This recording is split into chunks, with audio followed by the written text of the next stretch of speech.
Il est 8h40, place à la revue de presse de ce mercredi 2 août, Antoine Janton. Après les quasi-certitudes, hier, aujourd'hui, les doutes. Beaucoup de questions sur les Jeux Olympiques à la une des journaux. Les JO à Paris, est-ce une bonne affaire, se demande le Dauphiné libéré. Paris est-elle prête, s'interroge l'Est républicain. Feignons d'oublier qu'il reste quand même 7 ans à la ville pour se préparer, si elle est bien choisie par le CIO. Paris 2024, c'est un peu réducteur, se charge de rappeler quelques autres titres de la presse régionale, comme la Provence qui évoque avec malice Marseille 2024. Marseille qui accueillerait les épreuves de voile et des matchs de football. D'autres font campagne à l'image de Sud-Ouest. Le Pays Basque veut le surf, annonce le quotidien. La Picardie, elle, est dans les starting blocks, titre le Courrier Picard. La région espère bien profiter des retombées économiques des Jeux de 2024, explique le journal. À la une également, la canicule dans le Sud-Est, sujet en première page de Var Matin et de la Provence qui titre l'état d'alerte.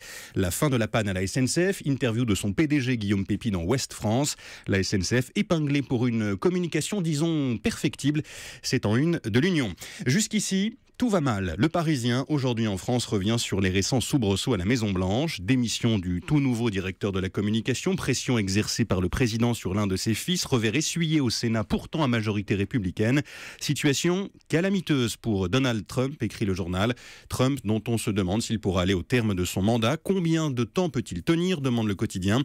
Cela dépend essentiellement des élus et du parti républicain, avec qui ses relations sont d'ailleurs houleuses. Cela dépend aussi de la presse. Les grands médias américains ont engagé des journalistes d'investigation qui ont une mission, faire tomber Trump, nous apprend la politologue Nicole Bacharan.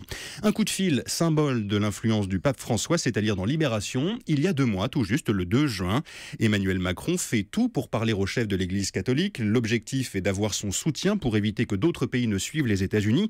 On est alors juste après l'annonce de leur retrait de l'accord de Paris. L'entretien est bref mais satisfaisant, signe donc de la puissance diplomatique du Vatican. François renoue avec la figure du pape politique, écrit Bernadette Sauvager dans Libé. La politique, sa grande passion. Quand il était archevêque de Buenos Aires, il avait l'habitude de recevoir syndicalistes et hommes politiques jouant d'une influence occulte qui irritait, voire inquiétait le pouvoir en place en Argentine, raconte la journaliste.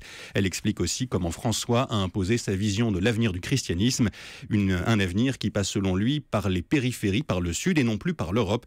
François, un pape actif sous tous les cieux, très bon papier à lire dans Libération. Le feuilleton Neymar continue, nouveau scénario avancé avec prudence quand même par l'équipe.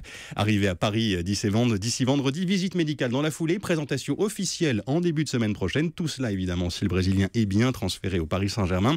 Un sujet pose problème, notamment une prime de 26 millions d'euros promise au père du joueur par le FC Barcelone. Si son fils reste, il la touchera sans problème. S'il part, il peut l'oublier, du moins en grande partie.